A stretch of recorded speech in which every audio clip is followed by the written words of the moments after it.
Muito boa tarde. Antes de mais, pedimos desculpas por este pequeno atraso de 9 minutos, mas de facto tivemos aqui alguns problemas técnicos que nos impediram de iniciar a sessão à hora prevista. Pedimos desculpas uma vez mais pelo sucedido. Sejam bem-vindos a mais uma Conversa com, um ciclo de conferências online que pelo segundo ano consecutivo a Águas do Norte organiza. Antes de darmos início à sessão de hoje, gostaria apenas de informar os participantes dos moldes em que esta sessão irá decorrer. Assim, após uma breve introdução e apresentação do orador de hoje, será apresentado o tema proposto, após o qual teremos um espaço de debate com perguntas e respostas colocadas pelos participantes, que será moderado pelo nosso colega Francisco Aguiar, técnico superior da área de Investigação, Desenvolvimento e Inovação, a quem passo agora a palavra. Francisco.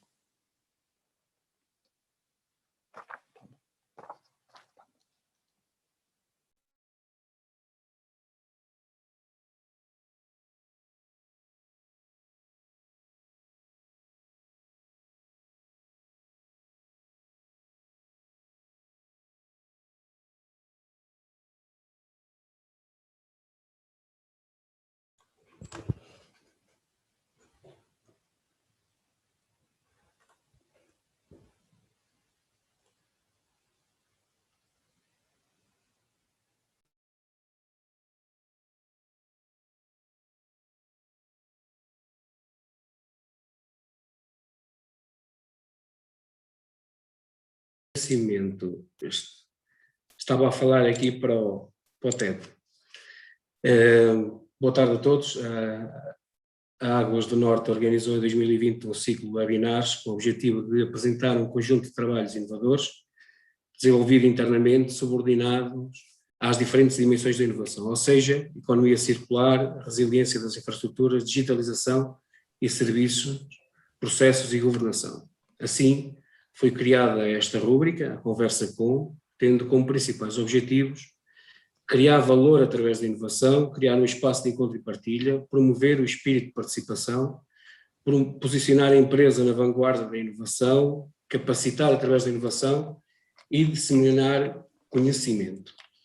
Os webinars revelaram-se como formas alternativas de participação na estratégia de disseminação do conhecimento, pelo que a Águas do Norte decidiu dar continuidade a esta rúbrica e alargar a participação ao exterior, convidando para o efeito algumas figuras de referência do mundo empresarial e académico.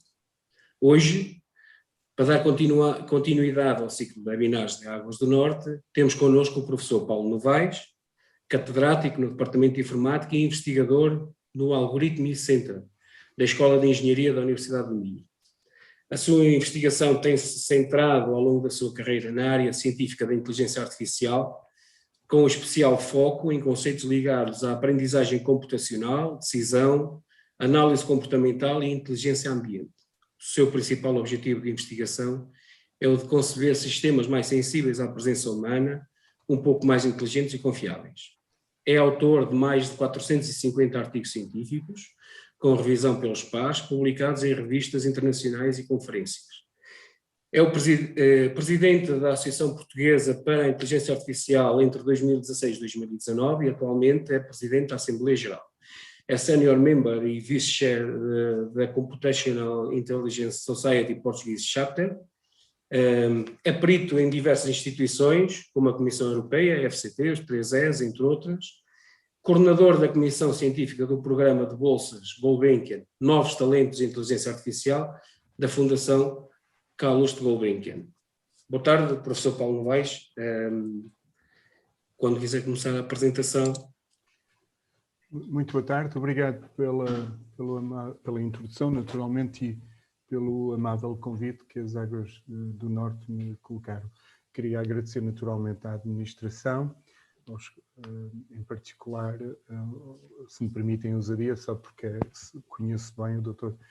Paulo Queiroz e nomeadamente a doutora Norberta, que está aí, e também o engenheiro Frederico, que eu peço desculpa que não estou a vê-lo, mas sei que estava aí, só que não estou a vê-lo nos que tenho aqui à minha frente.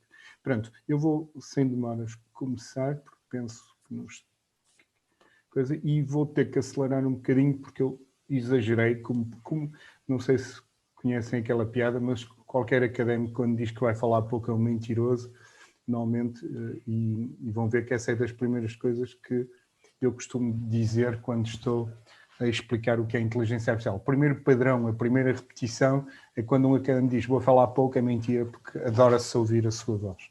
Pronto, queria só que me confirmassem que partilhei, que posso começar. Obrigado. Pronto, a primeira coisa, eu lembrei-me deste título, mas era só mais para provocar, porque na realidade o que vamos é ver algumas questões ligadas à decisão e como é que estes modelos podem ajudar, mais do que fazer melhor decisão, a suportar a decisão.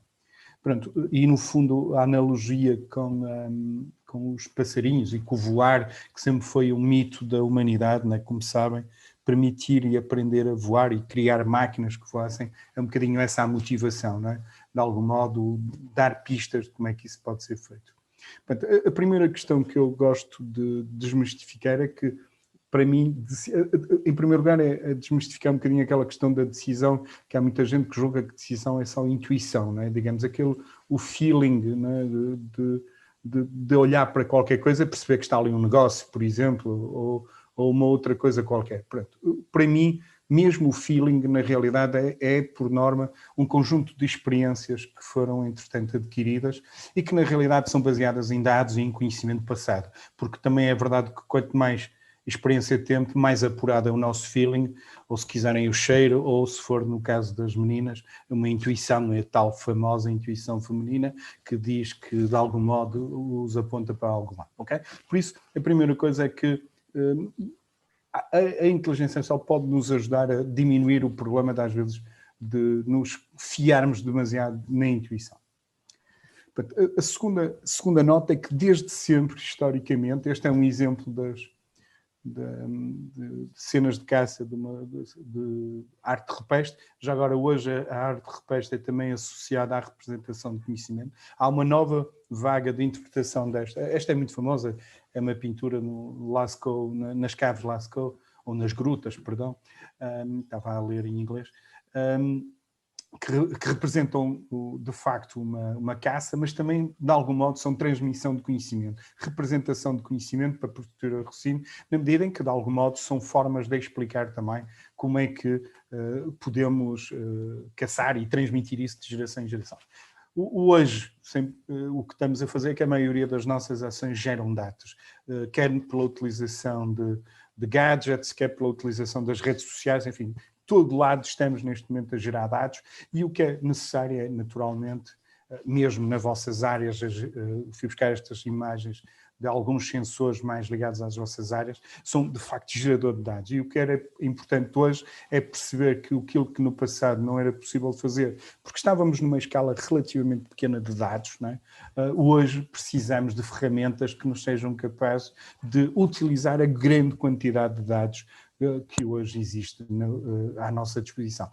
Uma quantidade de dados que é de tal maneira grande que só, por exemplo, por dia nós geramos basicamente isto neste momento na internet, aquela enormidade de DVDs. Pronto, obviamente vamos dizer que a maioria desta informação muito provavelmente nem sequer é útil. O que é possível? É ter a capacidade de aprender, não é? E isso é que tem sido neste momento o processo que tem estado a disparar nesta nova IA, nesta nova período dourado da inteligência artificial que vocês têm. Estamos todos a viver. E é por isso que de um momento para o outro, como eu costumo dizer na comunidade, apareceram agora um conjunto enorme de novos cristãos, novas pessoas a trabalhar, que na realidade são pessoas utilizadores de inteligência artificial, porque a inteligência artificial passou a ter também, deixou de ser na definição que era uma ciência que estudava a inteligência, passou também a ser uma engenharia que desenvolve artefactos, ferramentas, sistemas, produtos com um determinado grau de inteligência. Ou, se for pela definição do Novaes, menos estúpidos. Pronto, e então é isso que hoje estamos aqui a fazer. E recordo só que dois nomes sonantes nestas áreas, era o Herbert Smith, que foi o primeiro que trabalhou nestas áreas da aprendizagem. Ele tem um trabalho notável na área de teoria de jogos, mas que de algum modo definiu o que é aprendizagem. E o Mami Minsky, que só para quem recorda, foi o primeiro que é o criador das redes neuronais, de algum modo o precursor de todos estes desenvolvimentos e que falava da inteligência artificial. Portanto, a primeira nota é este boneco que explica a mudança de paradigma. Quando pessoas como eu, e julgo que o Frederico, só porque sei que está aí, aprendemos na universidade o que era informática, aprendemos o que basicamente que 2 mais 2 era igual a 4, e então fazíamos programas que garantiam que quando punhamos 2 mais 2 aqui, o output era 4. E basicamente o que nós fazíamos era um programa que tinha já um comportamento muito determinístico e que tinha que funcionar. Quando não funcionava, apareciam aqueles ecrãs muito bonitos que a Microsoft normalmente nos dá, que é aqueles ecrãs azuis que eram os bugs. E pronto, e era basicamente esta a informática do carrega no botão e sai qualquer coisa. Os tempos estão a mudar. Esta programação do 2 mais 2 igual a 4 deixou de ser, ou melhor, continua a ser essencial para muito daquilo que nós fazemos e que fazemos bem, até porque nos permitiu chegar a Marte e à Lua, já agora, mas já não, à Lua, mas já não é suficiente, por exemplo, para chegarmos a Marte, porque, por exemplo, em Marte já não podemos teleoperar os robôs. E então o que nós passamos a necessitar agora é de ter sistemas que emulam, que simulam e que compreendem como é que os dados se comportam e que desenhem um modelo. Okay? Um modelo de comportamento. Ora, quem conhece os modelos de comportamento sabe que simular com um comportamento deixou de ser 2 mais 2 igual a 4 e passa a ser, numa analogia deste estilo, 2 mais 2 igual a 4 mais ou menos delta. Porque delta é isso do comportamento. Não é? O Paulo tem um comportamento que se calhar prefere que dê 4,2 e o meu amigo Frederico ou a Norberta 3,6 porque estão a poupar para as águas do norte. Enfim, isto é uma brincadeira. Mas, na essência, como diria o José Mourinho, quando chegou à Inglaterra, julgo que quem gosta de futebol sabe como eu, explicou aos ingleses como é que se fazia omeletes. É fundamental ter ovos. E os nossos ovos, que podem dar omeletes mais simples ou mais elaboradas, esta aqui julgo que é italiana porque tem tomate, termos os nossos processos nas nossas organizações completamente digitalizados. É fundamental, nos tempos que correm, ter um gêmeo digital que, de algum modo, permita o mesmo nível de serviços que nós temos, digamos, na componente mais física, mais presencial das empresas. E se tivermos esses dados, toda essa parte digitalizada, tendo capacidade de processamento e aplicando a engenharia, que são os algoritmos que nós temos estado a desenvolver, teremos a capacidade de gerar conhecimento, de gerar o novo fuel que está e que vai alimentar, digamos, as nossas organizações para serem competitivas no século XXI. A inteligência artificial pode ser aplicada em muitas dimensões de uma organização. Logo por logo, na área dos clientes, para aumentar o nível de satisfação. Há muitas empresas hoje a utilizar, por exemplo, nos recursos humanos, que são hoje fundamentais, a capacidade de uma empresa reter e atrair os recursos humanos adequados. Quando hoje, por exemplo, uma das maiores fontes de recrutamento é o LinkedIn, uma rede social, como é que pomos um sistema a ir lá e a ir buscar os perfis, os CVs adequados às águas do norte, por exemplo? Obviamente, acrescentando serviços e adicionando valor aos produtos que nós temos. Hoje, estou convencido que uma empresa como a As Águas do Norte não pode simplesmente limitar-se a disponibilizar água ou a tratar água, se quiserem. Tem que ter serviços digitais associados.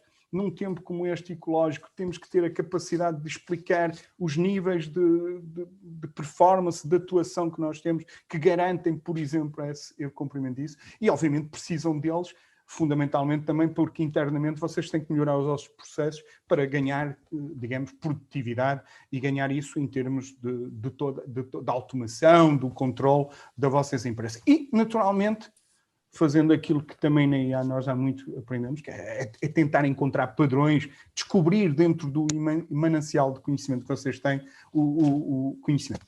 Eu aqui tinha rapidamente um exemplo de uma astróloga, minha amiga, que não é o bruxo de Faf, já agora, mas seria uma senhora, só para explicar muito rapidamente o que é esta história da aprendizagem. A aprendizagem tem tipicamente, no modelo mais básico, o Frederico até me vai bater porque vai dizer que eu estou a dar isto tipo quarta classe e a Norberto, mas primeiro aprende e depois é que usa o mecanismo de inferência, está bem? Isto é, usa. Tipicamente tem que haver, enfim, não é verdade para todos, mas um conjunto de dados de treino, um conjunto de dados para testar a solução, para ver se o modelo se comporta bem em função dos dados que tínhamos tido usado para treino, e depois, obviamente, é como uma fábrica. Há umas coisas à entrada e umas coisas à saída. Pronto. Um exemplo corriqueiro, com 2, 3 exemplos que estamos aqui a dizer temos uma tabela que registou instâncias, exemplos, episódios, experiências de avaliação de casas, apartamentos, não interessa, em função da área, o preço que aqui está. Nem interessa quais são os valores. Pronto, isto distribuído num gráfico, como vem um exemplo muito simples, são estes 5 pontos. Nem tinha pensado quantos pontos são. Okay? O que é que nós fazemos? Claramente, o que nós pretendemos é ter uma função que nos dê a avaliação, a prever, digamos, em função das experiências que nós temos de avaliação de áreas, o preço ao longo do tempo, ou em função de 2 eixos, nem caso. Eu não tenho para todos os exemplos, não tenho para todos os preços, mas não tenho fundamentalmente para todas as áreas, que é o eixo de X, e o que eu quero é ter uma noção que me dá para ajudar os meus vendedores ou os compradores, ok? E traço, por exemplo, uma possível reta, neste caso uma reta, numa versão muito simples, que me possa dar uma previsão, ok? Obviamente o que eu fiz, basicamente, é treinei os meus dados, apliquei um algoritmo de aprendizagem e criei uma função H que me dá, em função do tamanho de um apartamento, o preço desse apartamento. Obviamente o que eu tento é ter, neste caso, o que eu fiz é uma regressão linear, qualquer coisa que todos nós aprendemos na escola, mas a verdade é que pode haver diferentes modelos para diferentes graus de complexidade. Eu inventei aqui determinados modelos que tracei só para mostrar que há muitas retas que podem, com algum rigor, ou com falta dele, ou com maior ou menor performance, traduzir aquele modelo. Okay? Obviamente, como perceberam, aquela primeira que eu tracei era exatamente a reta que, em função destes dados, minimiza o erro. O tal que eu há bocado dizia que isto não é para dar 2 mais 2 igual a 4. Reparem, esta reta praticamente não acerta em nenhum dos 5 pontos. Não sei se conseguem perceber isso, mas, no entanto, é a reta que melhor emula o comportamento dado por estes 5 pontos. Enfim, eu estou a fazer uma coisa simplesmente para vos mostrar de uma escala ridiculamente pequena. Pronto, e temos um modelo, o primeiro modelo de previsão baseado na função mais básica, que é a regressão linear. Okay? Isto é aprendizagem. O que nós fazemos é pegar em milhões de dados, porque isto obviamente pode ser feito num Excel por qualquer um de nós, se calhar os nossos filhos fariam isto até melhor do que eu, mas o que os modelos de inteligência artificial fazem é que pegam isto numa escala absolutamente distinta. Ok? Pronto. Isto é aprendizagem, vamos ver como. Agora, porquê que aprendemos? É preciso perceber que também não vale a pena reinventar a roda. Só faz sentido apresentar estes novos modelos e aplicá-los claramente onde não há ainda aquilo que nós chamamos de expertise humana, okay? Em áreas novas. Tipicamente, por exemplo, a área da astronomia, o controle industrial, que é ambientes muito dinâmicos. Muitas vezes também é importante onde o conhecimento humano não consegue se explicar. Há coisas que ainda são muito empíricas, ok? E isto pode ser um modelo interessante para aprender. Modelos onde rapidamente mudam, por exemplo, diagnóstica, fraude, a modulação financeira de séries temporais. Por exemplo, quando queremos modelos muito personalizados, os hábitos vão-se alterando. Por exemplo, não sei se têm noção, a pandemia alterou radicalmente a questão da personalização do comércio eletrónico. Se forem ver, por exemplo, as pessoas que eventualmente usam os vossos sistemas, hoje usam de forma distinta do passado. Porquê? Porque tudo se digitalizou neste último ano, 2 anos, ok? E, obviamente, onde há muitos dados. E, por exemplo, a detecção de anomalias é uma área, de facto, interessante. Okay? Já agora, nem sempre aprender é assim tão útil quanto isso. Em áreas perfeitamente estabilizadas, não se metam a aprender, porque podem até aprender erros, como é óbvio, porque não controlam os dados. É bom não esquecer. Portanto, rapidamente a IA evoluiu, houve 4 grandes momentos, o Deep Blue, que eram os algoritmos da força bruta, os sistemas cognitivos que fizeram com que pela primeira vez nós possamos falar, comunicar e o sistema interpretar, já agora, porque este é tipo o Joker que alguém vê à tarde. O Deep aparece o AlphaGo e pela primeira vez o que aqui acontece é que o sistema aprende observando pelas imagens. Isto é o primeiro sistema de Deep Learning desenvolvido pela DeepMind que conseguiu aprender a jogar, neste caso, um jogo, e recentemente estamos a sofrer evoluções fantásticas na área do processamento de linguagem natural, de língua natural, e que permitem que brevemente, por exemplo, vocês julgo que estão a apostar nos chatbots, possam ter chatbots com uma expressividade que cada vez mais se vai aproximar do humano. Por exemplo, isto são aqueles robot writers, quando vocês veem aqueles textos jornalísticos feitos por computadores, utilizam tipicamente o GPT-3, que é da iniciativa OpenAI, que o Elon Musk está a apoiar, ok? São estas bibliotecas, estas iniciativas que estão a construir esse tipo de sistemas que permite basicamente que nós neste momento estamos num ponto em que os sistemas, pela observação, aprendem melhor do que nós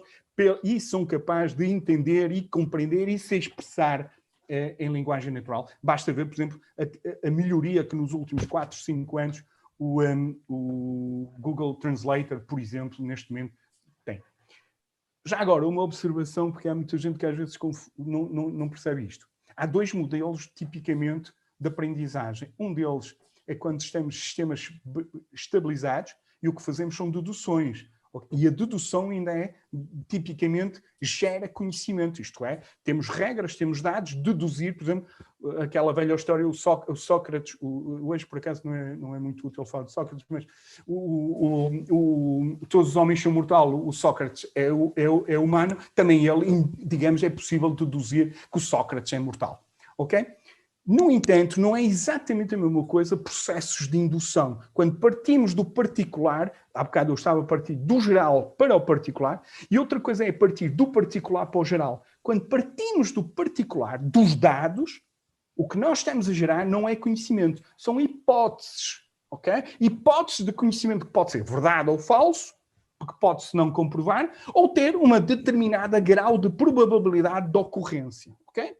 Pronto, primeira observação, o que nós temos, quando estamos a usar conhecimento, o que estamos a fazer é gerar hipóteses, ok? Por isso é que o nosso modelo tem o tal delta, porque pode errar, de facto, ok?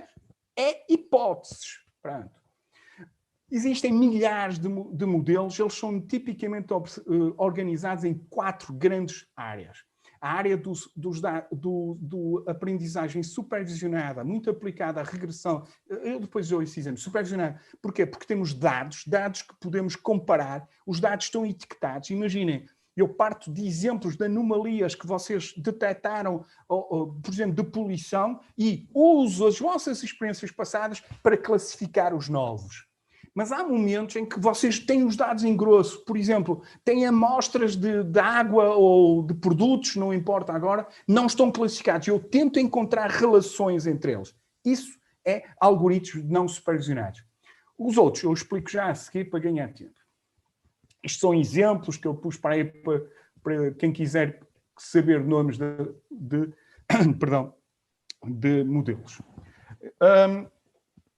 Exemplos de dados supervisionados. Há bocado nós demos regressão linear, mas obviamente esta reta pode não ser, por exemplo, para estes dados a mais interessante, para poder, neste caso, emular o tempo de deslocação. Reparem, por exemplo, esta, porque toda a gente sabe que o tempo de deslocação não é uma coisa linear. Depende muito, por exemplo, da hora, do tráfego, tipicamente, que depende daquela hora. Logo, por exemplo, uma regressão polinomial poderá ser melhor para emular estes dados. E reparem que, mais uma vez, se repararem, ela poucas vezes acerta 100%. Não, ela denota um comportamento. É muito usado, por exemplo, para medir a evolução de glaciares, coisas assim da género. Para a área da classificação, por exemplo, como é que eu separo, como é que eu classifico? É muito utilizada estas questões, porque eu tenho a capacidade de explicar o que é, por exemplo, um copo de vinho, um copo de cerveja, e depois, a partir dali, eu consigo encontrar e classificar os que estão mais perto uns dos outros. Por exemplo, esta técnica é muito utilizada para detectar spam, ok? Porquê? Porque cada e-mail de spam são distintos, mas partilham características, ok? Por exemplo, na área dos dados não supervisionados, eu não sou capaz de explicar ao sistema o que é isto. Ele nem sabe que são batatas, já agora. Mas vai conseguir separar as batatas pela cor, por exemplo, ok? Porque é o elemento que as diferencia. Portanto, encontra relações nos dados que estão ali, que caracterizam objetos, que eu volto-vos a dizer, estamos a falar de sistemas que não necessariamente conhecem. Quer dizer, eles são... Porque é que eu digo que é menos estúpido? Porque eles nunca comeram uma batata, nem sabem o sabor, mas olham para os dados e são capazes de encontrar relacionamentos e perceber que estão ali clusters, agrupamentos de objetos que partilham características, está bem? Por exemplo, aqui, o que estamos a ver em baixo é a organização de uma universidade, neste caso turca, que simplesmente pelos dados conseguiu-se descobrir que havia esta redistribuição de um conjunto de campos. Não havia em lado nenhum essa informação, mas verificou-se que isso tudo eram os diferentes campos que a caracterizavam, ok? Por exemplo, isto, o que é que estamos aqui a falar? Para ambientes onde não há dados sequer. Por exemplo, imaginem um robô que está a fazer a monitorização de uma determinada albufeira ou de uma determinada área que vocês querem fazer num rio. Vocês não fazem ideia, naquele instante, onde é que estão os pontos de poluição. Ora, o que têm que fazer ao sistema é dar-lhe recompensas, que é o tal Reinforced Learning, positivas ou negativas, sempre que ele encontrar poluição, detectá-la e procurá-la para, obviamente, fazer as operações, por exemplo, de limpezas, ok? Isto é, para explorar determinados espaços. Tal e qual como já algum de vocês, se calhar, estão a tentar fazer em casa, a ensinar o vosso pet, digamos assim, o cão e o gato, tal e qual como os meus filhos estão a tentar fazer. É a, digamos, alimentação positiva ou reforço positivo. E, obviamente, o Deep Learning, que tem sido, neste momento, a grande nova área onde se tem trabalhado, se bem que o Reinforced Learning será basicamente o futuro, porque não utiliza muitos menos dados, mas que é, neste momento, a grande capacidade que nós temos de olhar para imagens, conseguir perceber o que está lá e conseguir perceber e detectar padrões, por exemplo, neste caso, para detectar o que é um gato e, a partir dali, perceber quais são as características que fazem com que, a partir dali, ele seja capaz de identificar sempre gatos. Enfim, acelerando. Só 3 exemplos de coisas distintas que nós estamos a fazer aqui na Universidade do Minho. A minha grande área de aplicação tem sido a detecção de comportamentos, aplicando processos de aprendizagem. Este projeto é um projeto que nós temos já há algum tempo, que tenta, com base na forma como vocês interagem com o teclado e rato ou com o touchscreens, perceber o padrão de interação e, com base nesses padrões de interação, tentar detectar comportamentos como a fadiga, como o stress que estamos a fazer em conjugação com a Escola de Medicina, a atenção, por exemplo, neste momento nos sistemas de learning é muito importante, e há, de facto, padrões que caracterizam diferentes níveis de atenção e, por exemplo, a idade. E para o sexo, consegue-se determinar, por exemplo, a faixa etária que vocês têm com base, tipicamente, no vosso padrão de interação. Se alguém me perguntar, isto é certo a 100%? Não se esqueçam. Eu estou a trabalhar sobre hipóteses, ok? Porque eu estou a partir do particular e a generalizar. E ao generalizar, não há regras universais, ok? Nada é assim dessa forma. Logo, tenho probabilidades de ocorrência, de performance, a tal accuracy que quem trabalha nestas áreas conhece. Pronto, isso tem vindo a aplicar. Este é um exemplo que eu vou passar. É um sistema, um robô que nós configuramos. O robô não é nosso, né? Obviamente é de uma empresa, que serve de personal trainer e que tudo o que estão a ver é visão. Ele imita e dá ordens ao meu colega, neste caso ao Ângelo, para fazer um determinado tipo de movimento. Eu vou saltar à frente, porque este, neste caso, aprende em real time. Este é um exemplo que nós temos com a Bosch, dos carros futuro, que vocês estão a ver aqui, são utilizações de sensores de lidar, ok? Que neste caso estão em real time a detectar objetos que classifica como uma caixa, neste caso, mas que são carros, está bem? Porque, obviamente, há uma diferenciação importante entre aquilo que nós vemos e o que vê um sistema destes. E isto é engraçado para vocês perceberem o que é a diferença entre o mundo real e o mundo em que são catalogadas. Neste caso, estamos a falar de um sensor de lidar que identifica objetos. Já agora, ele é capaz também de identificar transeuntes a andar, ok? E acompanha estes. Não sei se conhecem, o lidar é bastante interessante. Riscos da inteligência artificial, eu sei que só estão a começar a faltar os 5 minutos. Portanto, primeiro, obviamente, ninguém faz boas omeletes. Segundo, por isso, a qualidade dos dados que a vossa organização tiver é fundamental para o sucesso da implementação de qualquer sistema deste estilo, e penso que nos últimos tempos temos tido algumas experiências nesse sentido que confirmam isso. Cuidado que os vírus do futuro serão dados maliciosos introduzidos nos dados das organizações para levá-los a criar, digamos, resultados obviamente errados, no fundo gerar conhecimento errado que leva a decisões erradas e prejudiciais. Obviamente não vou alargar muito, há alguns problemas ligados à transparência deste tipo de sistemas que nem sempre são fáceis de explicar e, eventualmente, o uso errado. Permitem-me 5 minutos só a mostrar o que é que tem sido vindo a ser feito em colaboração com o grupo do engenheiro Federico e com a Norberta e todo um conjunto de colegas aí. Ainda estamos a meio, a pandemia atrasou-nos um bocadinho, pronto. Sabemos que estamos a tentar trabalhar na grande área da otimização da eficiência energética, da análise de características associadas à água, enfim, e obviamente, se possível, detectar descargas em rios e coisas assim de indústria. Já agora, anomalias no sistema que vocês controlam. Pronto. O PAM Water é um projeto que foi aprovado pela FCT, que tem a colaboração das Águas do Norte, da Universidade do Minho, em particular do Algoritmo, que é onde eu estou, peço desculpa, fui muito rápido ali, do meu centro e do Centro de Engenharia Biológica da professora Madalena Alves. Pronto, o que é que nós queremos? Temos ali modeling, está mal escrito, peço desculpa. Estamos a fazer a modulação do sistema, de tentar perceber como é que as coisas estão organizadas nas subcomponentes que estamos a manipular. Estamos a perceber os dados, que é fundamental, perceber os ovos, perceber a qualidade e como é que vocês caracterizam os vossos ovos. Enfim, eu estou a usar a analogia do ovo, mas vocês obviamente entendem o que eu quero dizer, prepará-los para depois a poder aplicar modelos de machine learning adequados aos dados e à quantidade de dados, está bem? Porque não vale a pena comprar um caminhão-tiro daqueles muito grandes se nós estamos simplesmente a transportar uma coisa que pode ser transportada por um caminhão de caixa aberta. Porquê? Porque provavelmente o algoritmo, por analogia, do caminhão de caixa aberta é mais do que suficiente para tratar os dados e para dar até, digamos, resultados muito mais interessantes e eficientes. Pronto. Basicamente, nós estamos a tentar, nós temos estado a aplicar 3 grandes áreas.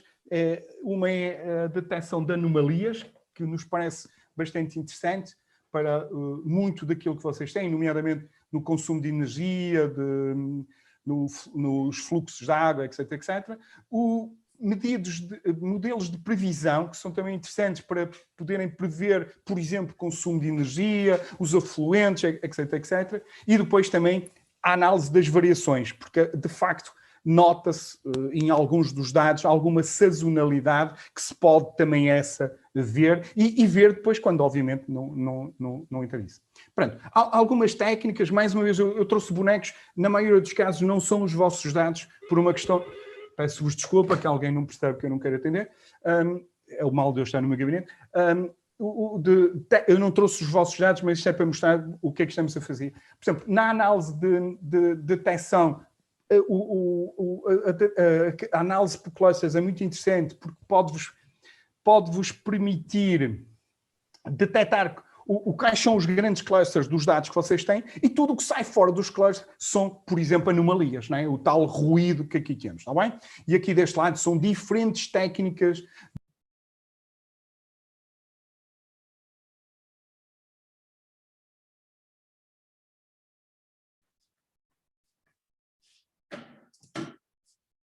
Eu acho que cortaram a net ao professor. Vamos esperar que ele entre outra vez.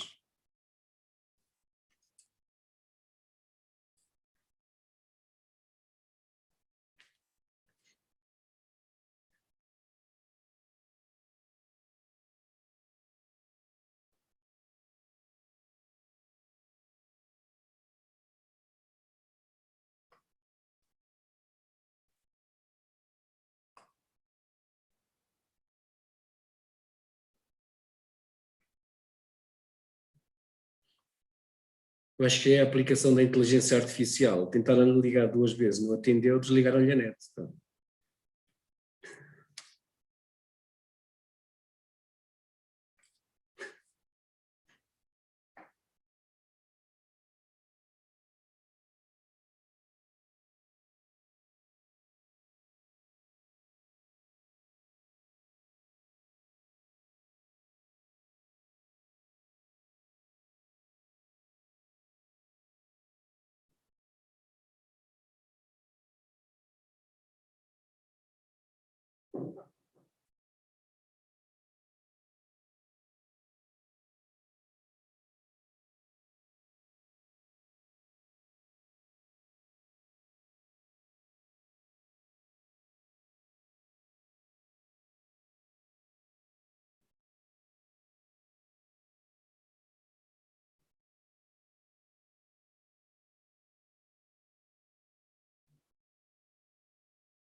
O professor já se está ligando.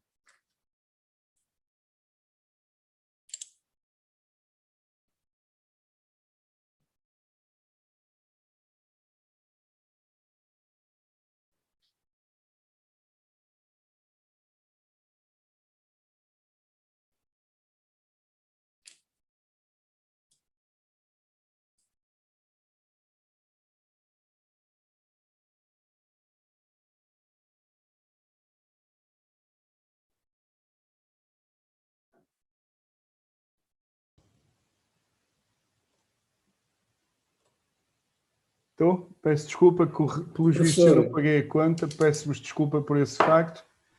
Eu prometo... Inteligência artificial a funcionar. Chame-lhe o que quiser. Ainda bem que não tiveram o meu detector de stress para perceber o stress com que eu fiquei quando o colega Frederico me ligou. Ok. Tenho que me dizer onde eu estava. Eu estava mais ou menos aqui, era? Ou não? Professor, estamos a ver um bocadinho atrás. Okay. Possivelmente. Aqui, não é? Ou mais atrás? Mais atrás. Aqui. Pronto, muito rapidamente e peço-vos desculpa por um facto que explicou este... Este expliquei? Ok, pronto, perceberam que temos dados supervisionados e quando, obviamente, encontramos coisas fora dos clusters, o que temos é anomalias. Pronto, é uma técnica muito interessante, que é, no fundo, tudo que sai fora do padrão é uma anomalia e deve ser observada, ok? Reparem, isto dá para aprender quais são os clusters, as coisas semelhantes que vocês têm e, simultaneamente, para aprender tudo aquilo que são os outliers, isto é, aquilo que sai fora. Mas também tem uma outra vantagem, conseguem ver minimamente onde é que estes outliers estão, isto é, de que cluster mais se aproximam, ok? Pode ser variações sobre o tema. Por exemplo, imaginem que isto era fraude. Isto pode ser uma fraude que, não encaixando neste tipo de fraude, é, no entanto, semelhante. Isto é, pelo menos para começar a detectar ou a solucionar o problema, nós podemos ver de que cluster se aproxima mais. Enfim, penso que perceberam o que eu quero dizer, isto é, aplicar a receita começando por aí e, obviamente, depois tentando descobrir o que a distingue daquele cluster. Quando não temos dados treinados, mas queremos detectar anomalias, por exemplo, os Deep Autoencoders são muito bons para comprimir os dados. No fundo, o que estamos a fazer é retirar alguns dos dados que caracterizam, se quiserem, os ovos têm muitos dados, os vossos dados têm muitos dados, retiramos só as características mais importantes, tentamos compilá-los, digamos assim, e tentamos ver onde é que há uns picos. Por exemplo, neste caso, e aqui detectam-se, por exemplo, ao nível numa análise temporal, por exemplo, aqui 3 picos. E vamos ver o que é isso. Pode ser picos, por exemplo, de consumo de energias num determinado momento. Okay? Pronto, isto já são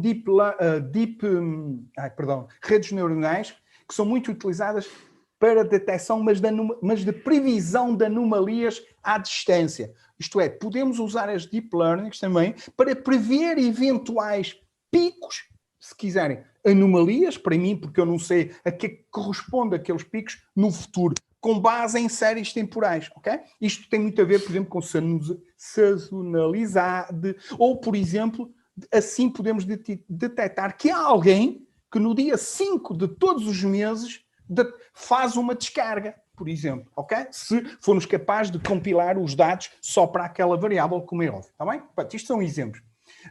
Isto são outros tipos de técnicas que podemos usar para tentar naturalmente detectar anomalias com aprendizagem não supervisionada. Estas, por exemplo, porque é que as deixei para o fim? Porque estas são aquelas que tratam com menos dados. Quem conhece o que é o Canary Snareboot, com certeza, como o colega Federico e outros assim, percebe que estas usam menos dados. Obviamente conseguem, por isso é que conseguem, como se vê aqui no gráfico, por exemplo, uma aproximação muito mais interessante. Já agora, a curva preto é a curva, ajudem-me, do que está a ocorrer, e a curva azul é o que o sistema preveu. Tá bem? Aqui estamos a fazer, obviamente, uma análise a posteriori, não é? Porque, obviamente, nós só poderíamos calcular a azul, mas depois vendo, vê-se esse tipo de evoluções, está bem? Portanto, eu vou acelerar, peço-vos desculpa. Pronto, este é outros modelos que podemos usar para fazer também, são aquilo que nós chamamos de redes recorrentes, Deep Learning, que quando aplicada sobre, de facto, quantidades bastante grandes de dados, nos conseguem fazer previsões, por exemplo, neste caso, de gestão de águas. E estes são outro tipo de redes que eu agora não queria entrar, mas são muito interessantes porque conseguem fazer, são mais simples de treinar, perdem na accuracy, mas dão-vos uma resposta mais rápida. Para o mesmo tipo de volume de dados, conseguem fazer modelos muito mais rápido. Eu gostaria de vos lembrar que nós estamos a falar, enfim, na analogia da fritadeira dos ovos, enquanto nos modelos anteriores podemos ter, enfim, muitas mais frigideiras, este, obviamente, tem menor necessidade de poder de computação. Conclusão, pode nos dar um modelo muito mais rápido para responder. Convém não esquecer que estes modelos ainda são modelos que consomem muito poder computacional. Há modelos destes em empresas que demoram meses, não sei se me faço entender. Logo, ter um modelo que, mesmo com uma menor precisão, o faça numa semana, permite-nos um ganho competitivo muito grande. Isto também tem que ser pesado quando se faz decisão e obviamente, os gestores percebem melhor do que eu o que é essa questão. E, obviamente, as redes aquilo que nós chamamos de redes convolucionais, que são, neste momento, as redes mais interessantes para fazer previsão de séries temporais. Aquilo que tem, digamos, uma certa digamos, frequência temporal repetitiva, que é bastante interessante.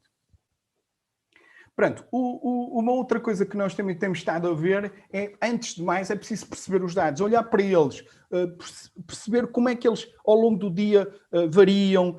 Todos estes modelos depois dependem de uma afinação, e a afinação é quanto melhor nós entendemos os dados, as suas características, mais rápido depois é também a escolha de um modelo adequado ao tipo de dados que temos. E para isso, a data visualization é hoje uma área fundamental, ok? Por exemplo, ter este tipo de gráficos ou ter aqueles ali com os heatmaps que nos dão também, de algum modo, a capacidade de detectar padrões. Às vezes há padrões que nem os dados detectam porque são pequeninos, mas se pusermos num gráfico como este e por exemplo, neste caso, a cor dá-nos uma determinada intensidade, isso pode nos ajudar a perceber que há ali um padrão que os próprios dados não encontram, ok? Por isso, se forem ver neste momento muitas instituições, o que estão a trabalhar é também muito na área da visualização de dados com este tipo de modelos. Nós, de algum modo, aplicamos os modelos para dizer quais são as variáveis mais importantes e depois, mais do que gerar conhecimento sobre isso, disponibilizar modelos em dashboards, os gestores poderem ver os dados a variar por determinadas dimensões. Queria-vos dizer, que volto a dizer, o que nós queremos fazer é sistemas menos estúpidos. Às vezes, o menos estúpido, para mim, significa dar a possibilidade às pessoas de reduzir o leque das variáveis que o gestor ou o decisor, não importa, vai usar, mas deixar nem mesmo o decisor que tenha o conhecimento que a máquina ainda não tem e vai demorar tempo, a tal intuição, enfim, que obviamente é fruto de muito tempo, para poder ver os dados, ok? Logo, é muito importante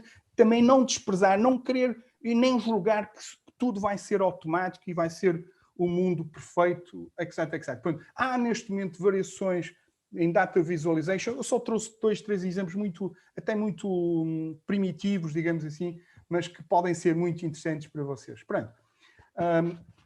Etc, etc. Pronto, o que é que nós neste momento já fizemos algumas coisas, estamos a preparar, primeiro, no fim, o que se espera que as Águas do Norte tenham a capacidade de utilizar uma plataforma que utilize, obviamente, os dados internos da Água do Norte, que possa fazer modelos analíticos onde poderão fazer a visualização dos dados em tempo real, e também com variações do passado, naturalmente, né? E comparações, que são os tais modelos analíticos ali, e depois também, obviamente, numa outra secção, a parte preditiva, que possam analisar as variações diante de diferentes modelos, para os diferentes subsistemas que vocês têm.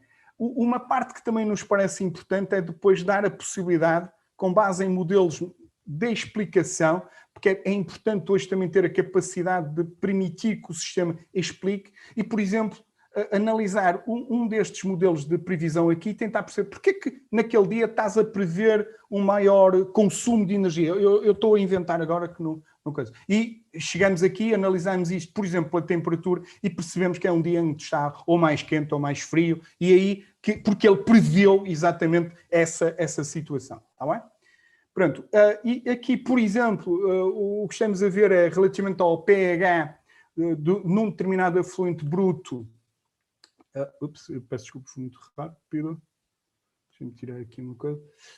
Temos aqui um gráfico que nos mostra a variação média dessa substância, por exemplo, ao longo dos anos, e isto permite-nos ver que há aqui uma variação mais ou menos constante, não é? Nestas 3 curvas aqui, tendo, no entanto, o ano 2016, não é? Como se vê ali, onde se verificaram maiores variações, com determinados picos que estão aí. E esse pico só depois termina a partir de outubro, final desse ano. Enfim, neste momento depois veremos isso com as pessoas, porque não tenho aqui, por questões de confidencialidade, qual é o subsistema e qual é este exemplo. Pronto, aqui temos uma vista com base em heatmaps, também nos ajuda a ver, por exemplo, a concentração neste caso do pH, se não estou aqui a ligar, exatamente, e que mostra, de algum modo, qual foi a importância da modulação, isto é, da utilização dessa característica sobre a previsão que fizemos. Estão a ver a ideia? Isto é, permitem vocês perceber aquela previsão, digamos, foi influenciada por esta característica numa determinada escala, e é isso que isto aqui representa. Pronto.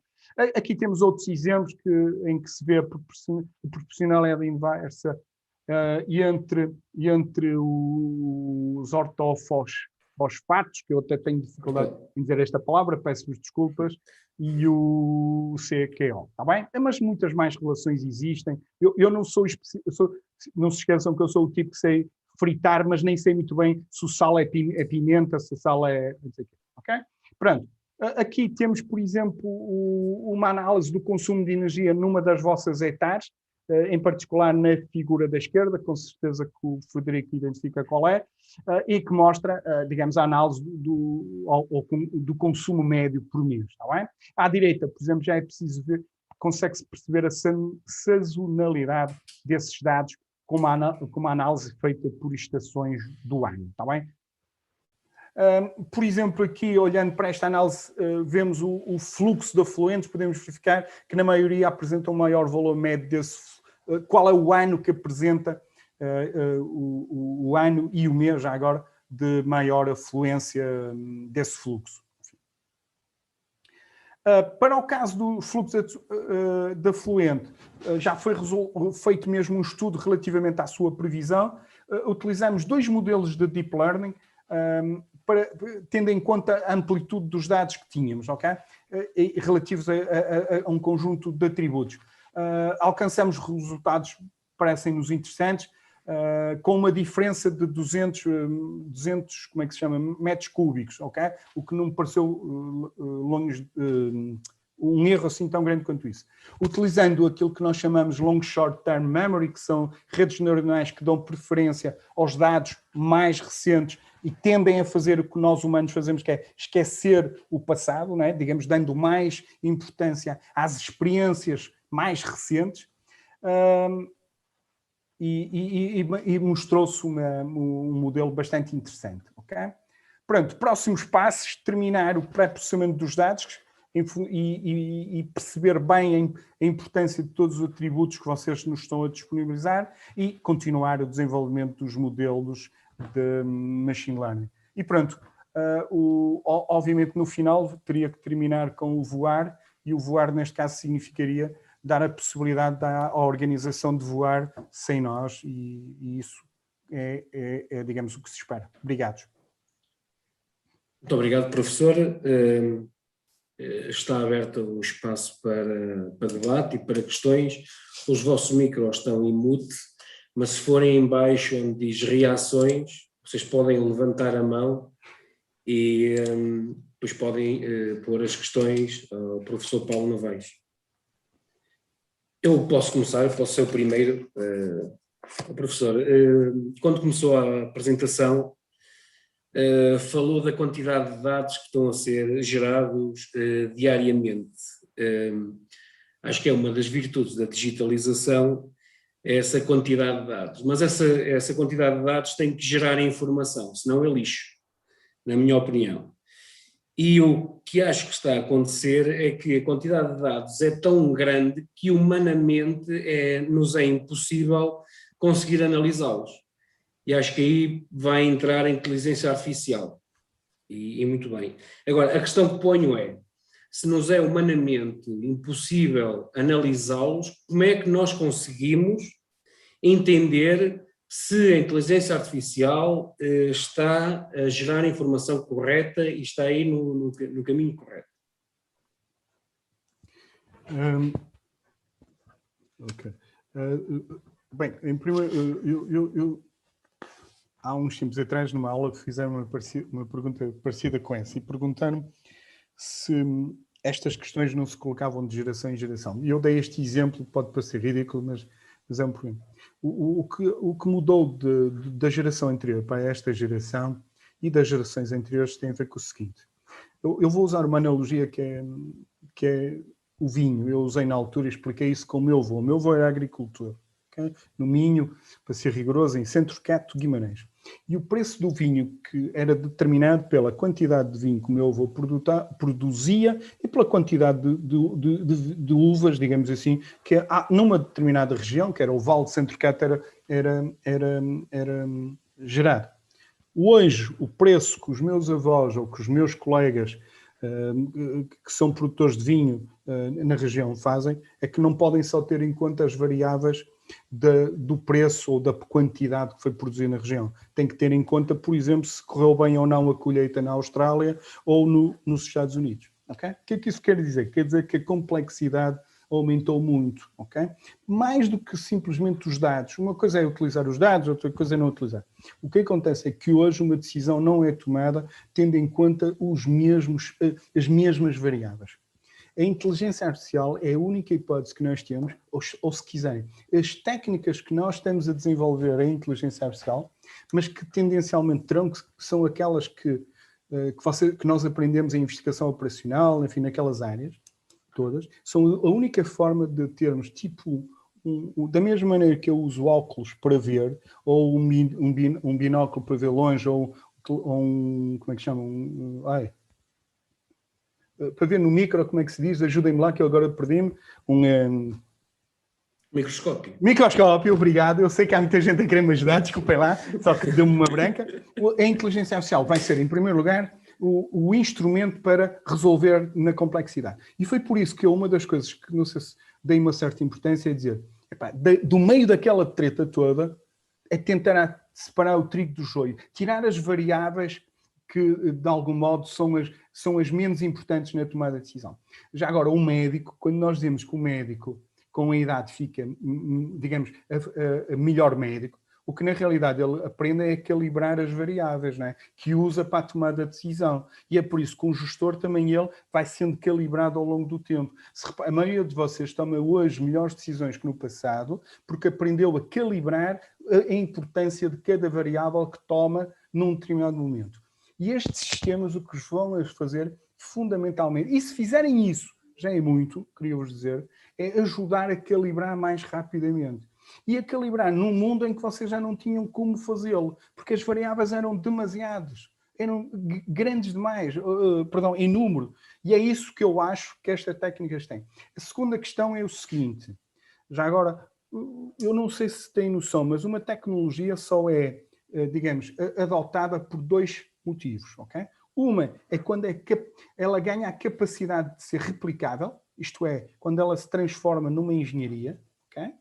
E isso é verdade. Nós neste momento, eu mostrei um stat com a quantidade de algoritmos, isto quer dizer que é um processo de engenharia em que o Frederico, só porque me parece que é a pessoa que eu posso usar aqui como exemplo, ele não se chateia comigo por eu estar sempre a chamá-lo, pode olhar para ali e dizer hoje aplica a receita A, amanhã a B, e depois compara a A com a B para ver qual das duas lhe deu melhor performance. A segunda fator é exatamente o que quem me colocou a questão disse, sem querer dizer, é que hoje, no passado, os dados eram poucos, então eu podia contratar uma pessoa que olhava para mim para os dados e que me trazia o relatório e eu depois tomava a decisão, não é? O gráfico, essas coisas todas. Isso já não é possível, porque hoje não há o custo de ter humanos a fazer a análise dos dados que vocês têm para, num determinado momento, tomar a decisão, é incomportável. Logo, é muito melhor ter um sistema de inteligência artificial ou daquilo que quiserem, machine learning, a fazer por vocês, mesmo correndo o risco de ter erros. Mas já agora, os erros faz parte da decisão. Haverá sempre erro. E porquê que eu desmistifiquei essa questão do erro? Logo no início. Meus amigos, quem trabalha sobre indução, que é partir do particular para o geral, trabalha sobre hipóteses. Hipóteses que ou garantimos que têm uma probabilidade de ocorrência grande ou não. Isso já depende dos modelos e da qualidade dos dados e da quantidade dos dados que temos. Para quê? Para sustentar a nossa decisão. E, obviamente, aí, aquilo que há bocado dizemos, que era a decisão baseada na intuição, quanto menos intuição, ou isto é, desconhecimento tiver essa intuição, significa que mais suportada é. Enfim, não sei se respondi, peço desculpa, dei a volta, mas... É o defeito, é aquele defeito que há bocado disse, que é quando eu digo que vou falar pouco e como ainda gosto muito do que faço, perco e falo muito. Mas garanto que não vou vos pedir o voto no fim. O engenheiro Pedro Bastos quer fazer uma questão, se pudessem... Muito obrigado, Francisco. A professora Paulo Novaes, muito obrigado pela sua exposição, foi muitíssimo interessante. Nós ouvimos falar no nosso dia-a-dia na inteligência artificial. Eu, infelizmente, a meio da ação tive que fazer aqui uma interrupção, tive que entrar noutra reunião, estamos sempre aqui com a agenda muito lotada, portanto perdi-me um bocadinho da apresentação, mas certamente que eu vou ver, porque eu sei que ela está a ser gravada, e, portanto com essa possibilidade. Eu só queria dar aqui uma nota que eu acho que é importante, enfim, tem a ver um bocadinho com aquilo que é o meu pensamento pessoal, mas depois também queria colocar uma questão que é um bocadinho mais de natureza, filosófica, porque a inteligência artificial, apesar de ser gerada nas ciências exatas, depois cruza muito com aspectos também daquilo que é o pensamento humano, etc. Pronto, uma das questões que uma paixão que eu tenho, que infelizmente não desenvolvi muito nem na faculdade, nem tive muita oportunidade depois, enfim, na vida profissional de desenvolver, é precisamente a análise estatística, o conhecimento dos dados, a utilização dos dados para a tomada de decisão.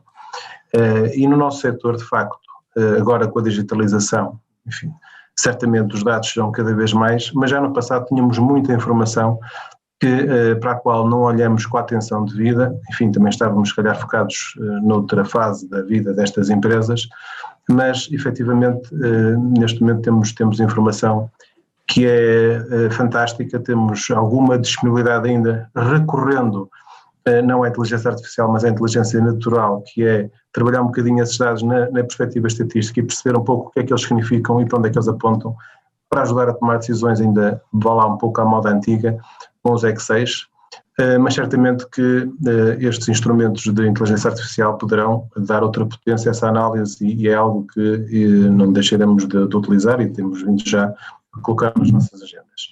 Agora, a minha segunda questão é uma questão, tanto um bocadinho mais filosófica e tem a ver com aquilo que nós vamos vendo também em alguns líderes da opinião e que tem a ver com os riscos que a inteligência artificial tem para a sociedade e até para o futuro da humanidade. O seu professor tem alguma opinião sobre isso ou quer desvalorizar por completo esses são debates que a gente vai ouvindo, como pessoas como Elon Musk que dizem, enfim, cuidado que o maior risco da humanidade é a inteligência artificial. O que é que nos pode dizer sobre isso? Desculpe lá a provocação, mas gostava de ouvir a sua opinião. Eu a primeira não percebi bem, mas o que estava a querer dizer é que no fundo todos estes modelos se baseiam em estatística. Sim, a primeira era um pouco... Na essência, estes modelos, foi por isso que eu pus aqueles exemplos. Nós não inventamos nada, o que estamos a pôr é mecanismos automáticos de calcular a regressão linear, simplesmente é o sistema que calcula por nós, enquanto que antigamente, com todo o respeito, estava o Federico e a equipa dele ali com os dados, com os Excel e não sei o quê.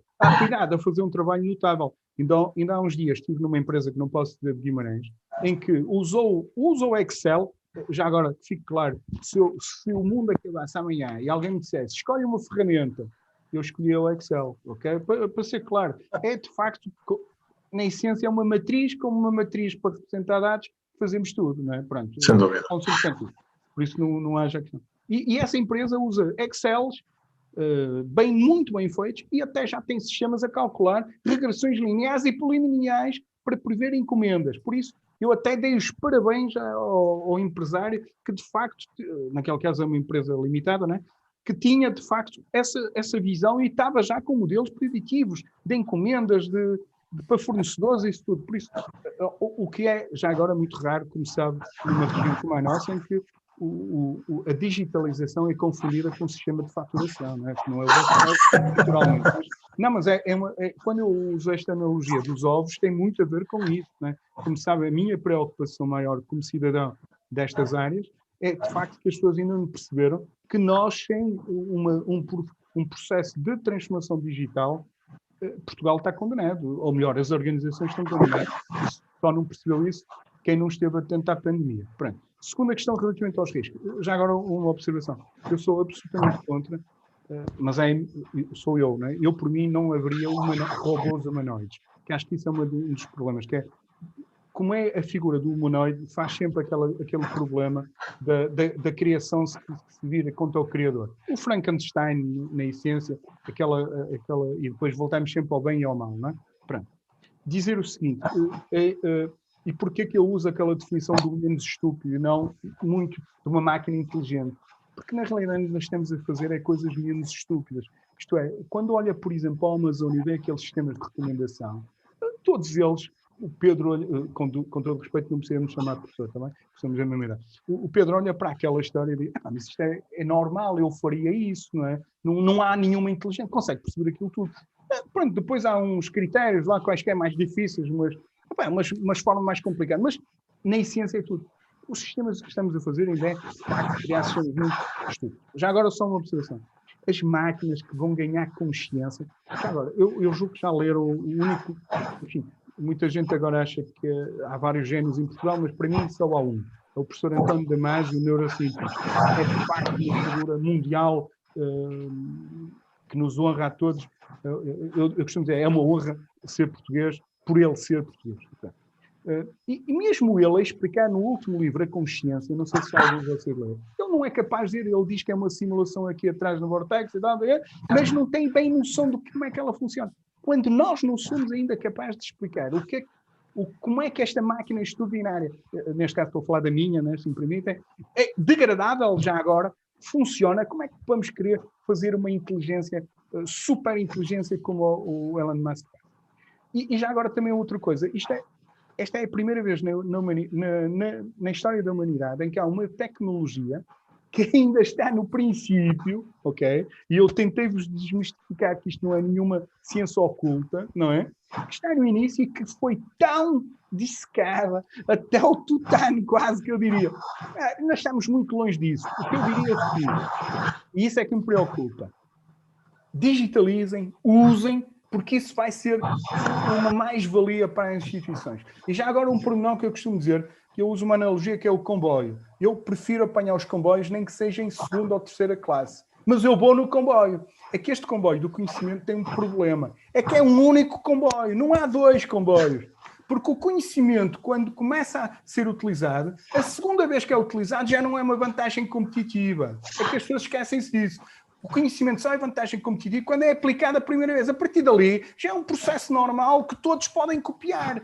E quem vem atrás não ganha o que eu ganhei por ir à frente. E por isso é que é fundamental, na minha opinião, incorporar estes processos mais sofisticados, menos sofisticados, mas processos que ajudem quem decide, fundamentalmente quem decide, nos diferentes graus de uma organização, a ter uma decisão mais informada. A medicina deu saltos quantitativos quando os nossos colegas, os médicos, começaram a usar sistemas de apoio à decisão. Quando, por exemplo, ao observar as tomografias, havia um sistema que lhes alertava onde estavam as anomalias.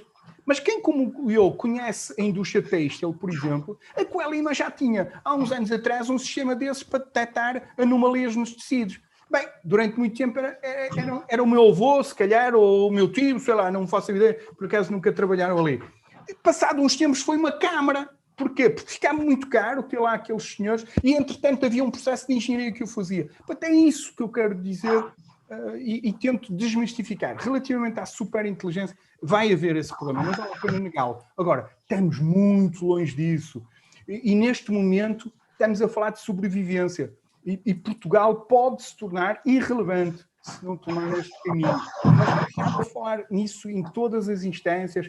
Eu não sei se perceberam, recentemente consegui criar o maior laboratório de inteligência artificial do país, que une, não é só a Universidade, une 13 dos maiores centros de investigação para dar corpo, para dar dimensão a uma estrutura virtual que une centros, para dar ao país a capacidade de responder. Infelizmente, parece-me que, tanto localmente como nacionalmente, o país muitas vezes não percebe os esforços de quem faz.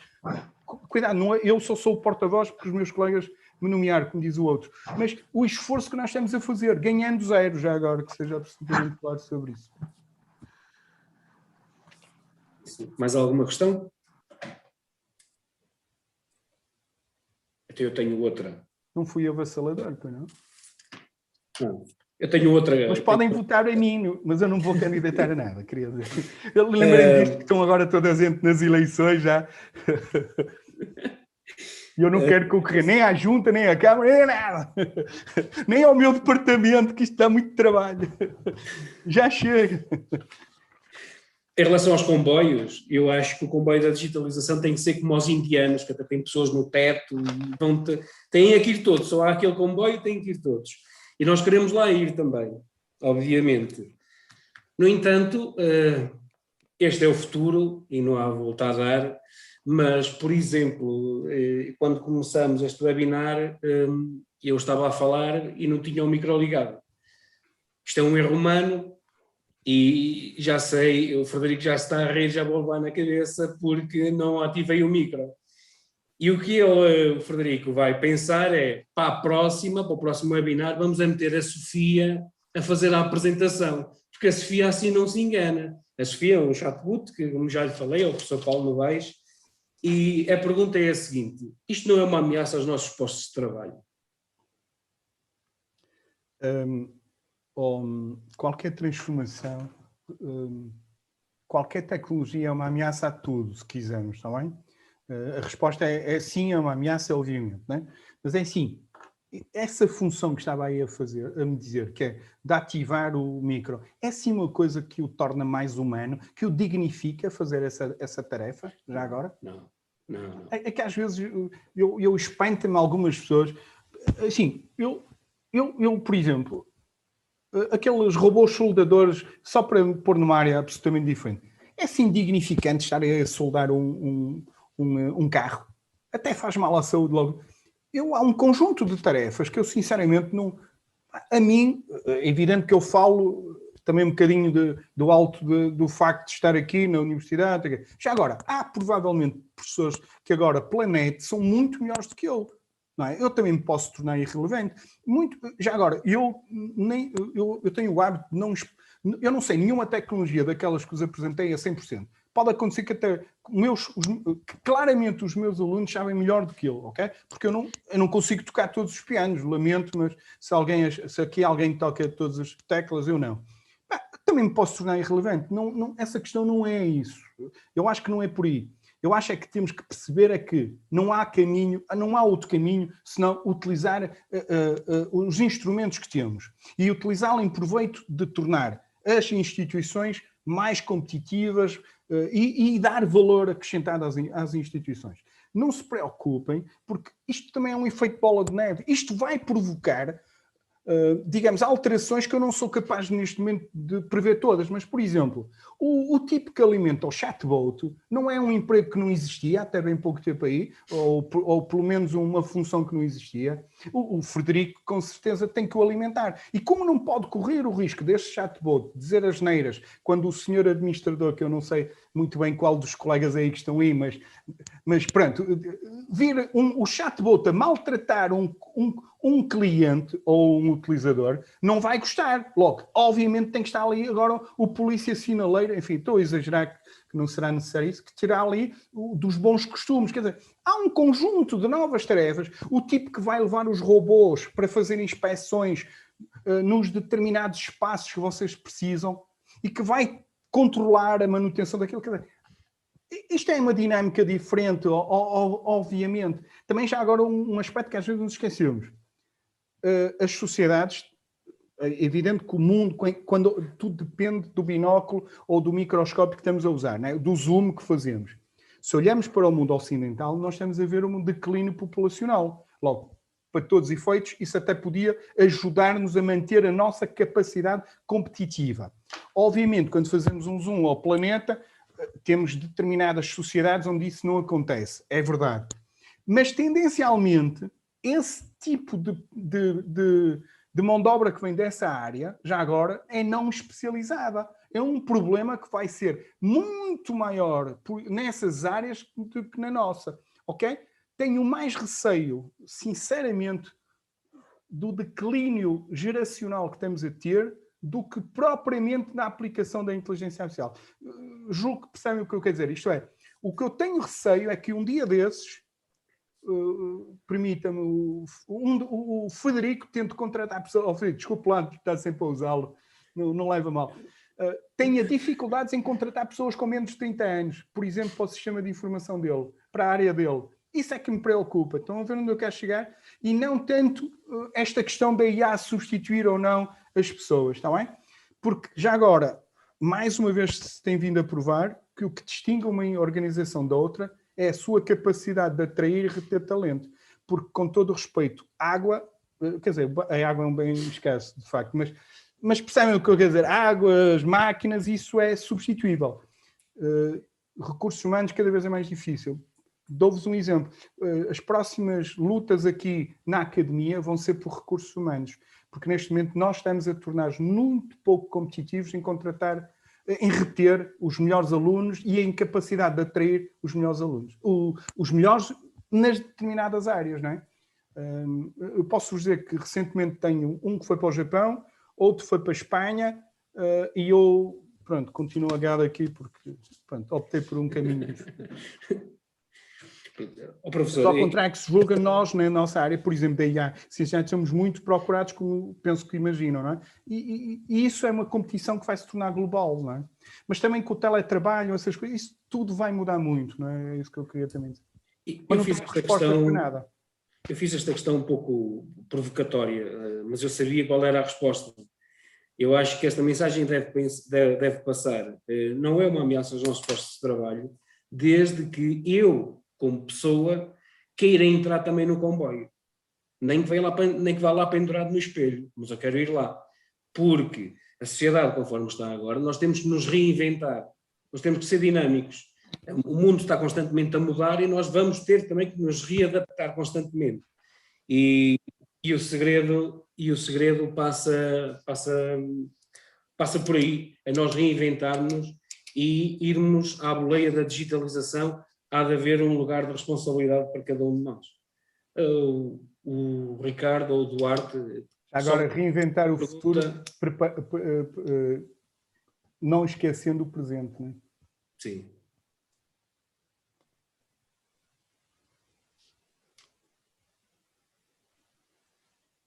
Duarte.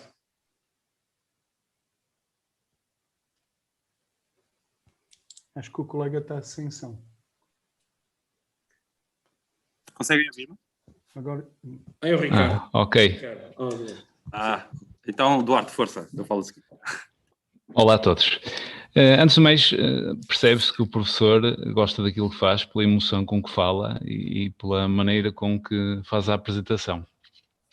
Só para complementar aquilo que o professor estava a falar sobre o processo de digitalização, a Fundação Francisco Manuel dos Santos fez há pouco tempo uma reportagem sobre o processo de digitalização em Portugal e sobre a demografia, sobre o que vai acontecer à nossa população. E acontece justamente esse efeito em que em Portugal diminui, num cenário otimista, cerca de 30% em 30 anos a nossa população, e a competitividade só pode ser alcançada através da digitalização e da utilização deste tipo de processos. A pergunta que eu ia fazer era, tinha aqui duas questões, uma relativamente à legislação. Por exemplo, a robótica colaborativa tem uma legislação que obriga a utilização de algoritmos e de mecanismos com a utilização de pessoas e máquinas, impeça que haja aqui que as máquinas atuem sobre os humanos, e eu perguntava se existe alguma legislação que impeça, ou pelo menos que venha a precaver a utilização abusiva deste tipo de algoritmos. A maioria da programação que nós temos hoje na televisão usando streaming utiliza algoritmos para fazer sugestões de programação. A maioria dos conteúdos publicitários que nos aparecem nos computadores já tem algoritmos por trás e nós estamos cada vez mais coagidos no que diz respeito ao consumo. E a segunda é relativamente à questão do Palm Water. Eu percebi que há aqui um conjunto há uma fase de treino e há uma fase de testes, e dá uma ideia que não é tão flexível utilizarmos hoje num sistema de saneamento e amanhã quisermos utilizar o mesmo cérebro em abastecimento. Dá uma ideia que não é tão flexível em termos de mudança de âmbito. E eu perguntava se é assim tão fácil ou se é só pegar uma caixa preta ou uma caixa negra e amanhã ligar 2 fios a um computador e se eu quiser levar para outro hectare, levo os fios para outro sítio. Começando pela segunda, e obrigado pelas palavras. Tudo depende, vamos ver, a analogia das omeletes, só para simplificar, se estivermos a fazer omeletes em que só mudam os ingredientes, e começar, olha, receitas chinesas, não sei se sabem, o primeiro exemplo de inteligência artificial foi um sistema desenvolvido por uma senhora, a Jeanette Colden, nos anos 80, em que basicamente gerava receitas chinesas, porque elas são todas iguais, como eu costumo dizer, é arroz chau-chau com gamas, arroz chau-chau com frangos, sei lá, aquelas coisas, não é? Pronto. A resposta é, se estiver dentro de uma determinada semelhança, eventualmente dá para fazer isso, ok? Há até agora técnicas que se chamam de transfer learning, em machine learning, que tentam extrair o conhecimento de um lado para o outro. Okay? Isto é, pode haver comportamentos que sejam semelhantes, está a ver? E os mesmos modelos possam explicar fenómenos distintos. Por norma, no atual estado de desenvolvimento, mas muito mais condicionado pelos dados e do estado em que os dados estão, repare que isto também é um processo iterativo, não é? Da próxima vez, o vosso sistema de informação com certeza vai estar mais bem preparado, vai criar mecanismos e até necessidades e requisitos distintos, não é? Se isto, olha, mais não seja, se este projeto ajudar o colega Frederico a poder sensibilizar-vos para a necessidade que ele tem de ter mais ferramentas para organizar. Eu não sei se ele está a gostar do que eu estou a dizer. Ele se calhar também vai bater daqui um bocado pelo telemóvel. Ainda me vai atirar o telemóvel pelo ecrã. Mas se isso for possível para ele, para a própria organização, perceber que tem que caminhar numa direção distinta de organização, de digitalização, que permita depois que todos estes processos sejam mais simples e ágeis, só por si já é uma vantagem. Não sei se me faço entender.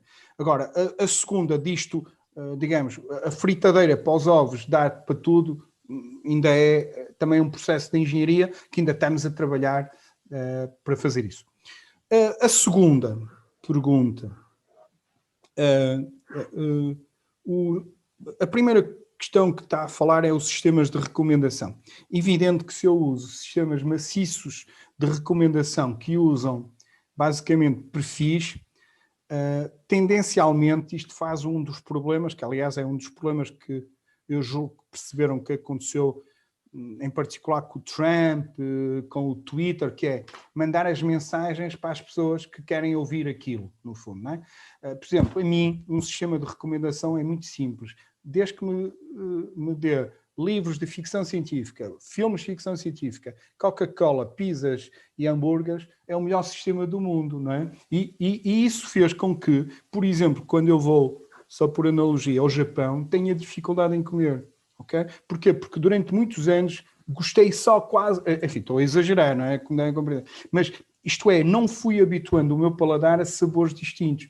Por exemplo, deixem-me dizer, o maior choque quando eu chego ao Japão sempre é este, é que os doces são feitos à custa de feijão. Não sei se sabem, não há beterraba, não há cana-do-açúcar, são coisas relativamente recentes lá. Logo, o doce deles, a base é o feijão, que é um sabor muito distinto do nosso, não é? Pronto, e o que é que acontece? Como nunca me habituei à diversidade, neste momento tenho dificuldade lá e estou limitado. Esta analogia pode parecer estúpida, mas é um dos problemas que estes sistemas têm. É que a utilização maciça destes sistemas, que é dar o que tu queres, dares à pessoa só o que ela quer, mesmo não sabendo que é isso que ela quer, porque é o reflexo das suas ações, das suas escolhas, leva para ali, faz com que nós estejamos a limitar a diversidade, que é um dos problemas, ok? Portanto, combater isso é fundamental nos tempos de hoje. É por isso que hoje há uma nova era, nova área que a União Europeia tem vindo a falar, que se chama aquilo que é a inteligência artificial responsável. Uma das maiores investigadoras na área é até uma portuguesa, que trabalha na Suécia, é a Virginia Digman. Digman é o nome do marido, né? Que é o Frank, que é holandês. Portanto, o que é que acontece? O que é que nós estamos aqui a falar? Estamos a falar em coisas como, por exemplo, garantir que os sistemas tenham a capacidade de gerar alguma diversidade, okay? Que é fundamental. Já agora o Mia Couto refere que, porque ele é biólogo, já agora recordo-vos isso, que o instrumento, aquilo que garantiu sempre a sobrevivência da raça, da espécie humana, foi a sua capacidade de gerar diversidade. Okay? Basta ver a evolução das espécies. Seleção natural é baseada nos espécies mais bem preparados. Quais? Os que sofreram mutações. Por exemplo, as girafas, aquelas que tinham o pescoço maior e que foram sendo as selecionadas. É importante gerar a diversidade. Portanto, o que é que acontece? Primeiro, por exemplo, estes sistemas de anomalia são bons porque podem nos detectar as anomalias, mas não as tratar como anomalias, tratá-las como novas soluções, novas hipóteses e dar o menu de dizer estas são outras soluções que encontramos e que vocês podem usar no vosso cardápio. Estão a ver a ideia? Portanto, isso, por exemplo, há agora sistemas que tentam encontrar aquilo que nós chamamos as melhores práticas, ok? As mais eficientes, que muitas vezes nós não detectamos porque nos entretemos com os mínimos locais. Quem estuda séries temporais entende o que eu quero dizer. Portanto, isso são tudo formas de gerar, de algum modo, diversidade.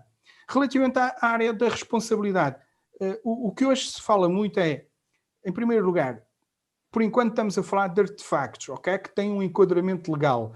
Pronto. Um artefacto tem que ser uma coisa que, primeiro, nós desenhamos para um fim e temos que garantir que no fim aquele artefacto cumpre aquilo que fizemos. Que isso também é importante, que é para não haver erros. Isso pode ser feito com, por exemplo, no caso dos robôs, pondo ou no desenho ou pelo desenho determinadas regras, normas de condutas.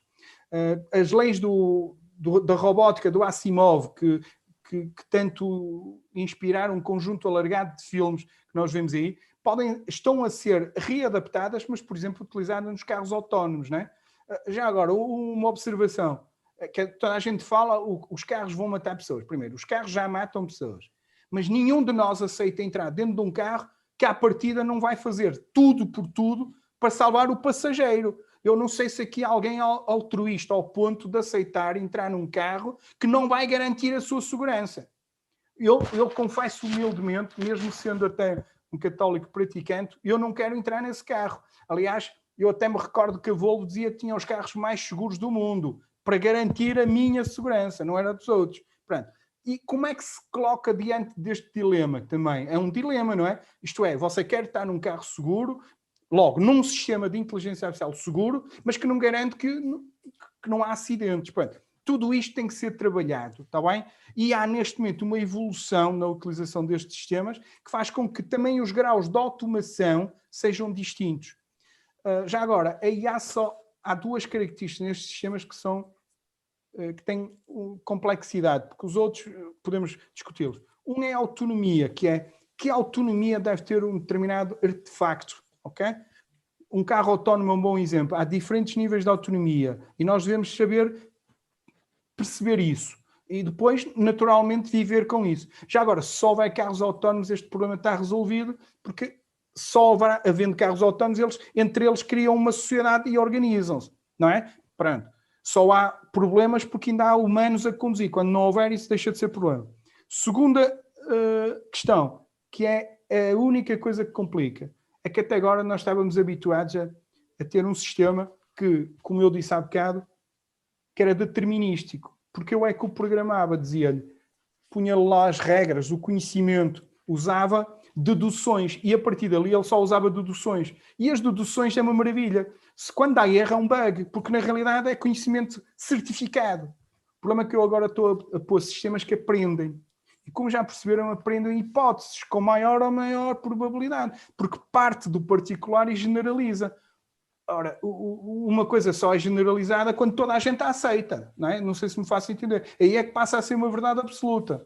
Ora, enquanto não passa, é um conhecimento que tem que ser testado.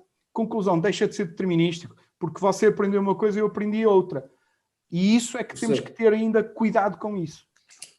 Ficávamos aqui a tarde toda, certamente. Por mim até amanhã. Só que dou uma aula daqui a um bocado. Também connosco e também temos... Já ultrapassámos largamente o tempo. Não vai haver tempo, infelizmente, para mais questões. Agora vamos ao café. A presença do professor Paulo Novaes. Passo agora a palavra ao Presidente do Conselho de Administração, o Engenheiro José Machado de Val. Sr. Engenheiro, desculpe interrompê-lo. Eu estava a tentar ver quem era, confesso que não sabia, mas por acaso... Pelo comportamento do Sr. Engenheiro, eu achei que era o Sr. Engenheiro. Desculpa, eu não sabia. Que eu estava a tentar perceber quem era o colega, confesso. Muito bem, professor. Olha, muito obrigado por ter aceito o convite e obrigado por esta lição e, sobretudo, pela dinâmica que conseguiu provocar aqui com os nossos participantes nesta discussão. Eu agradeço também a todos que participaram.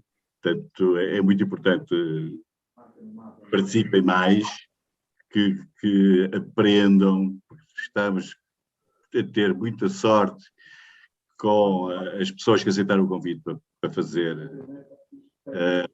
pro bono este tipo de conversas.